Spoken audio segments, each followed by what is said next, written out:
ہے کہ جب حضور مسجد نبوی سے باہر نکلتے ہیں تو آگے حضرت عمر و ابو بکر رضی اللہ تعالی عنہما کھڑے ہیں، چہرے کے اوپر عجیب اداسی ہے۔ کہا عمر ابو بکر اس وقت کیوں کھڑے ہو؟ عرض کی حضور بھوک نے گھر میں ٹکنے نہیں دیا، ہم نے چاہا حضور کا چہرہ دیکھ لیں تو کچھ پیاس بجھ جائے، کچھ بھوک مٹ جائے۔ حضور نے فرمایا میرا حال بھی یہی ہے، جس چیز نے تجھے گھروں سے نکالا ہے وہی چیز مجھے گھر سے نکال لائی ہے۔ چلتے ہوئے حضرت ابو ایوب انصاری کے گھر کے قریب سے گزرے،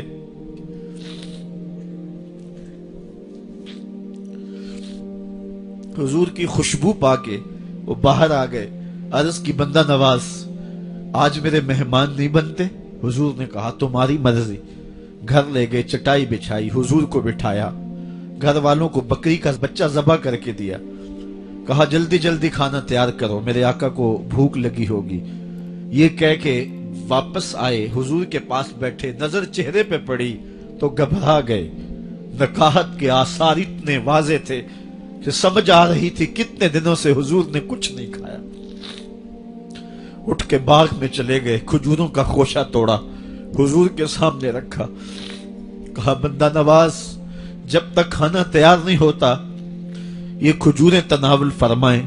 تھوڑی دیر کے بعد کھانا دسترخوان پہ لگ گیا، حضور سے عرض کی گئی حضور آئیں کھانا تناول کر لیں۔ حضور نے دسترخوان پر تشریف فرما ہو کر کے حضور نے کپڑا اٹھایا تو حضور نے جب دیکھا کہ کھانا ہے تو حضور نے ایک روٹی لی اور چند بوٹیاں اٹھائیں اور ایک خادم کو بلا کر کے کہا جاؤ ہمارے گھر دے آؤ، میری بیٹی فاطمہ کتنے دنوں سے بھوکی۔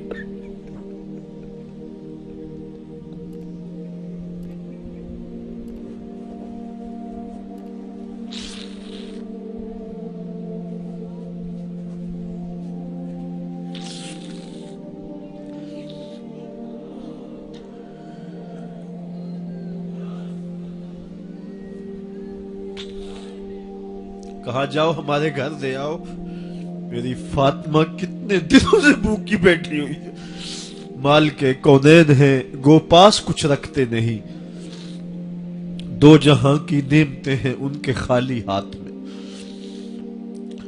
آپ کو پتا ہوگا کہ جب میرے رسول کا انتقال ہوا ہے، حضور کا وصال ہوا ہے، تو حضور کی ایک زرہ ایک یہودی کے گھر میں گروی رکھی ہوئی تھی، حضور نے زرہ رکھ کر کے اس سے قرض لیا ہوا تھا۔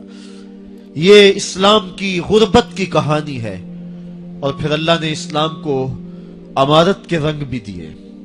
آؤ تمہیں کہانی سناؤں۔ حضرت عدی بن حاتم روایت کرتے ہیں، صحیح بخاری میں روایت ہے، یہ حاتم تائی کے بیٹے ہیں، کہتے ہیں میں حضور کی خدمت میں حاضر ہوا، ایک شخص آیا کہنے لگا حضور غربت نے میرا برا حال کر دیا ہے، اور اس نے شکایت کی غربت کی، پسماندگی کی اور اپنی معاشی بدحالی کی۔ پھر ایک شخص آیا کہنے لگا حضور میرے پاس دولت تو ہے لیکن میں نے جس منزل پہ جانا ہے راستہ پر خطر ہے، تو میرے لیے کیا حکم ہے کہ میں کیسے راستہ طے کروں؟ تو یہ دو لوگوں نے یہ باتیں کی تو حضرت عدی کہتے ہیں کہ حضور نے روئے سخن میری جانب موڑا اور میری جانب مخاطب ہو کے کہا عدی تو نے ہیرا دیکھا ہے؟ عدی کہتے ہیں میں نے عرض کی حضور دیکھا نہیں، سنا ہے، ہیرا یہ شہر ہے عراق کا۔ تو حضور نے فرمایا عدی تو نے ہیرا دیکھا ہے؟ میں نے کہا نہیں حضور دیکھا نہیں، اس کا تذکرہ سنا ہے۔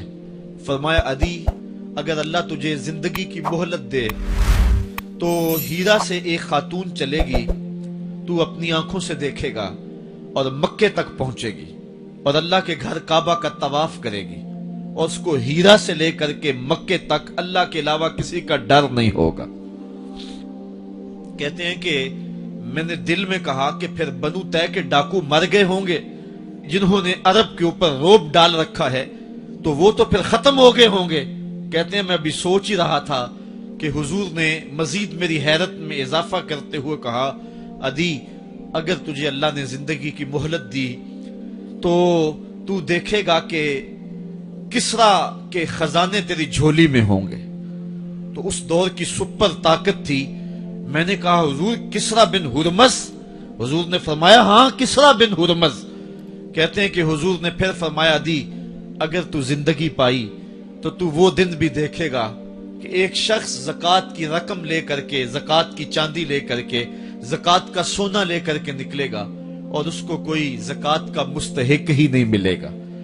حضرت عدی بن حاتم کہتے ہیں کہ پھر میں نے وہ منظر اپنی آنکھوں سے دیکھا کہ ہیرا سے ایک خاتون چلی اور مکے تک پہنچی اور امن ایسا تھا کہ اس کو اللہ کے علاوہ کسی کا ڈر نہیں تھا. پھر وہ لمحے بھی میں نے دیکھے کہ کسرا بن ہرمز کے خزانے مسجد نبوی کے باہر پڑے ہوئے ہیں.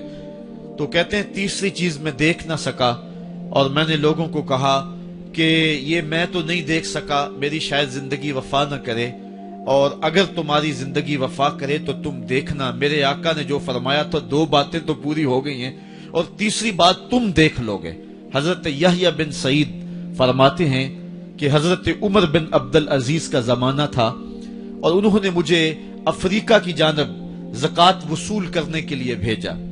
میں وہاں سے زکوٰۃ وصول کی اور پھر میں زکوٰۃ لینے والے مستحقین کو ڈھونڈنے لگا. تو کہتے ہیں مجھے کوئی مستحق نہ ملا. پھر میں غلام پکڑتا اور اس کے پیسے دے کے اس کو آزاد کرواتا چلا جاتا.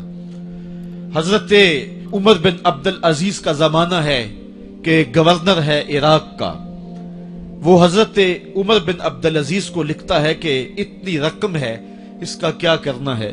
تو عمر بن عبدالعزیز کہتے ہیں رقم لے کے یہاں نہ آنا، وہاں عراق کے لوگوں میں بانٹ دو، جو زکوٰۃ کے مستحق ہیں ان کو تقسیم کر دو. تو گورنر لکھتا ہے جو مستحق ہے ان کو دے دی، اب کوئی مستحق نہیں رہا تو میں کیا کروں؟ تو حضرت عمر بن عبدالعزیز کہتے ہیں جو مقروض ہیں ان کا قرض اتار دو. تو کہتے ہیں کہ ہاں قرض بھی میں نے اتار دیا ہے، رقم پھر بھی بچ رہی ہے، کیا کروں؟ تو حضرت عمر بن عبدالعزیز نے پھر لکھا جو شخص شادی کرنا چاہتے ہیں ان کا حق مہر ادا کر دو. میں نے کہا کہ وہ بھی کر دیا ہے، رقم پھر بھی بچ گئی، اب کیا کروں؟